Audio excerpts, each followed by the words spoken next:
So I recently just posted a video about dermatillomania.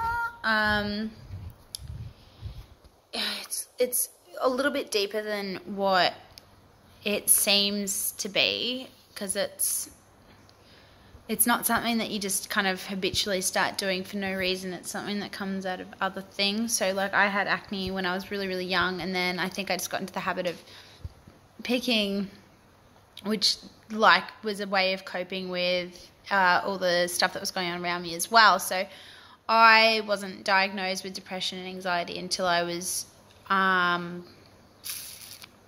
maybe 25 or 26, and at that point the psychologist had told me that I'd already had it, or I'd been dealing with it since I was a really young age. So I always had problems going into stores by myself or anything in a social situation. Made me really nervous. I still don't know why. I still kind of try and think back to when that started, and I don't know. And there's no psychologist that could get that out of me either. I know psychologists for me have been hit and miss. I've basically been told that I'm victimizing myself, that that everything's in my control, it's in my head, and nothing seems to resonate. So it all makes sense, but it's not resonating. So like I listen and I understand what people are trying to tell me, and I get it, but it doesn't really click. And I think the only time that I really,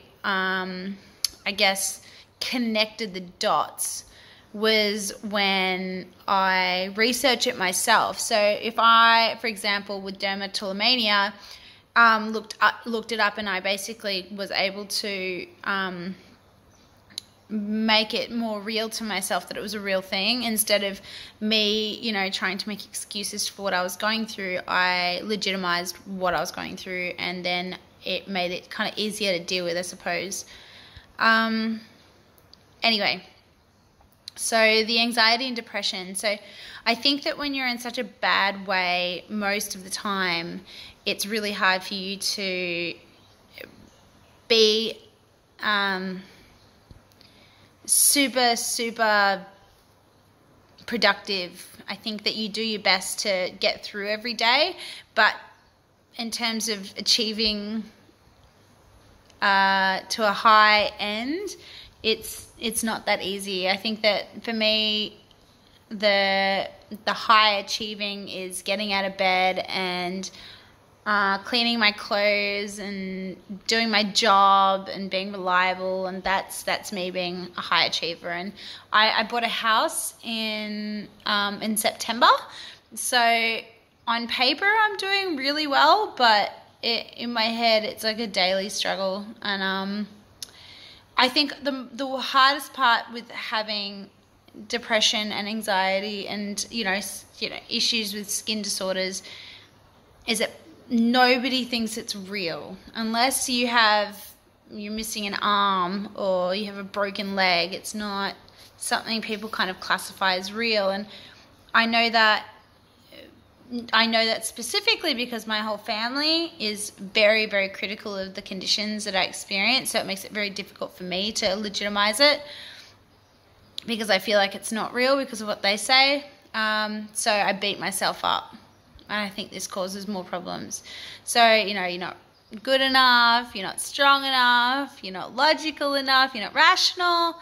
Pull your head in, stop doing it. You're doing this to yourself. You're a victim of your own issues. And, there's all these different negative voices that are in my head. And this is because of people who love me, who are around me all the time, and my family. And you would think that they would be the most supportive, but they're not.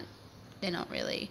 I think the most supportive people are actually the people you choose to have around you. And you've got to be really careful to make sure that that you choose at least one or two good people who will be the positive influences in your life, and make sure that you're making good choices and not beating yourself up too much.